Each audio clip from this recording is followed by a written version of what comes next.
ሰላም ጤና ይስጥልን ውድ ኢትዮ ወርልድ ኒውስ ቤተሰቦች የዕለተ ሮብ ማለዳ መስከረም 14 ቀን 2018 ዓ.ም ሰበር መረጃዎችን ይዘን ቀርበናል።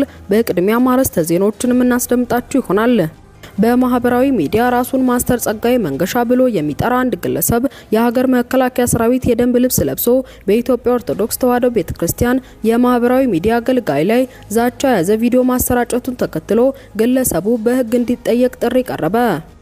በደሴ ዙሪያ ወረዳ በደረሰ የትራፊክ አደጋ የ12 ሰዎች ህይወት ሲያልፍ 49 ሰዎች ላይ ከባድና ቀላል ጉዳት ደረሰ። የኢትዮጵያ ብሔራዊ ምርጫ ቦርድ ከፓርቲነት ያገደው የህዝባዊ ወያኔ ሓርነት ትግራይ ህወሓት ሊቀመንበር ዶክተር ደብረጽዮን ገብረ ሚካኤል ለፓርቲያቸው እውቅና መንፈግ የፕሪቶሪያውን ደቡብ አፍሪካ ውስጥ የተደረገውን ስምምነት በቀጥታ መጣስ ነው ሲሉ ተናገሩ። የኢትዮጵያ ቡና በጨረታ ታሪክ አዲስ ክብረ ወሰንን አስመዘገበ። 1 ኪሎ ግራም ቡና በ1739 ዶላርም ተሽጧል።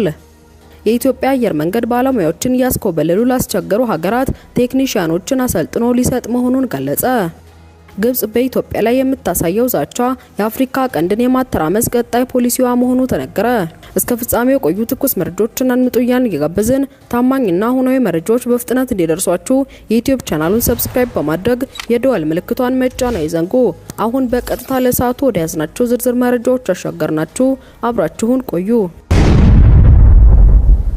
በማህበራዊ ሚዲያ ራሱን ማስተር ጸጋዬ መንገሻ ብሎ የሚጠራ አንድ ግለሰብ የሀገር መከላከያ ሰራዊት የደንብ ልብስ ለብሶ በኢትዮጵያ ኦርቶዶክስ ተዋሕዶ ቤተክርስቲያን ማህበራዊ ሚዲያ አገልጋይ ላይ ዛቻ የያዘ ቪዲዮ ማሰራጨቱን ተከትሎ ግለሰቡ በሕግ እንዲጠየቅ ጥሪ ቀረበ። ድርጊቱ የሰራዊቱን ዩኒፎርም ለግል ዓላማ ስለመጠቀም ከባድ ጥያቄዎችን አስነስቷል።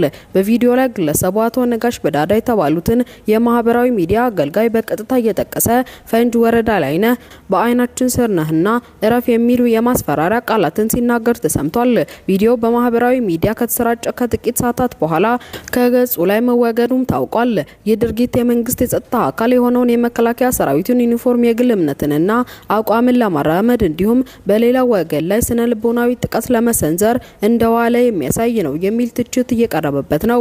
የሀገር መከላከያ ዩኒፎርም ከማንኛውም የግልና የቡድን ዓላማ የጸዳ የሀገር ሉዓላዊነት መገለጫ መሆኑን ተጠቁሟል። ድርጊቱን ተከትሎ በርካታ የማህበራዊ ሚዲያ ተጠቃሚዎች የሀገር መከላከያ ሚኒስቴር የሰራዊቱን ክብርና የደንብ ልብሱን ህገወጥ በሆነ መንገድ የተጠቀመውን ግለሰብ ማንነት አጣርቶ በቁጥጥር ስር በመዋል ለህግ እንዲያቀርብም ጠይቀዋል።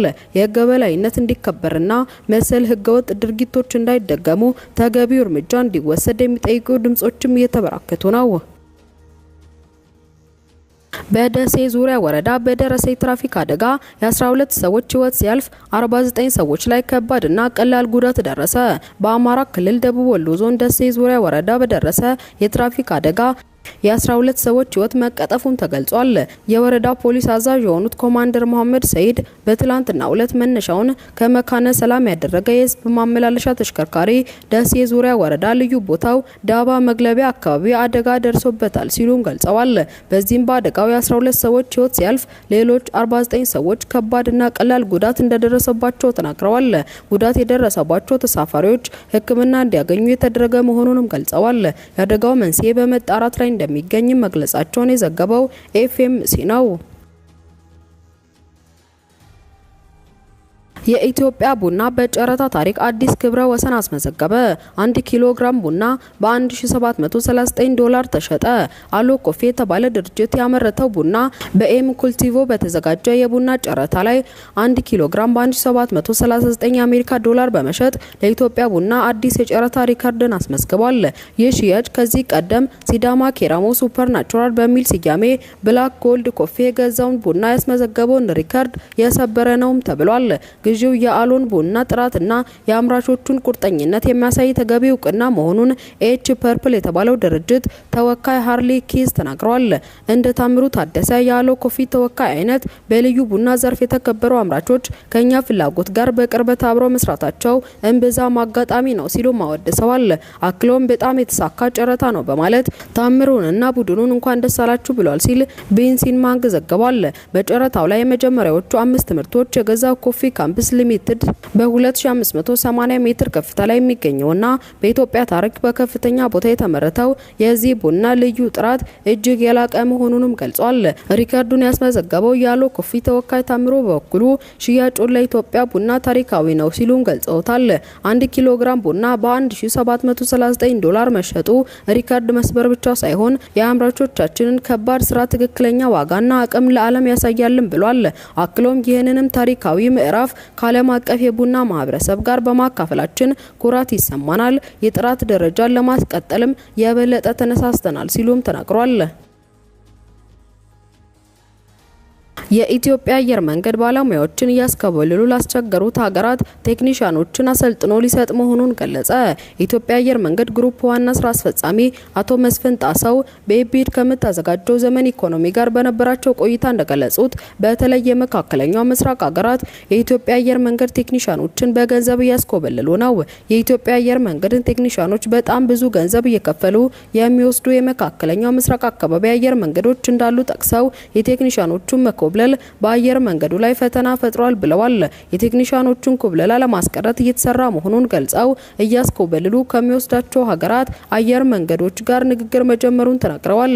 በዚህም አስኮብላዮቹ የሚፈልጉትን ያህል ቴክኒሻኖች አሰልጥነን እንሰጣለንም ብለዋል። በተለይም ለመካከለኛው ምስራቅ ሀገራት አየር መንገዶች ወደ 1000 የሚሆኑ ባለሙያዎችን አስተምሮ ለመስጠት ዝግጅት መደረጉን አብራርተዋል። በአሁኑ ጊዜ አየር መንገዱ ከ2500 በላይ ቴክኒሻኖች እንዳሉትም አያይዘው ገልጸዋል።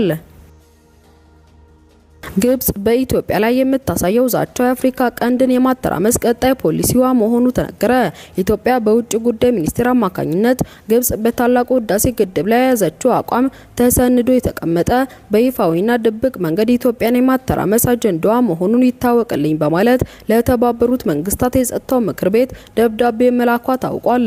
በውጭ ጉዳይ ሚኒስቴሩ ዶክተር ጌዲዮን ጢሞቴዎስ የተጻፈውንና ሪፖርተር የተመለከተው ደብዳቤ የግብጽ ባለስልጣናት እንደ አውሮፓውያኑ መስከረም 9 ቀን 2025 ታላቁ የህዳሴ ግድብ ሲመረቅ ለጸጥታው ምክር ቤት የጻፉትን የክስ ደብዳቤ በተመለከተ ኢትዮጵያ ከአባይ ውሃ የመጠቀም መብቷ ከማንም ፍቃድ መጠየቅ የሚያስፈልገው ጉዳይ አይደለም ይላል።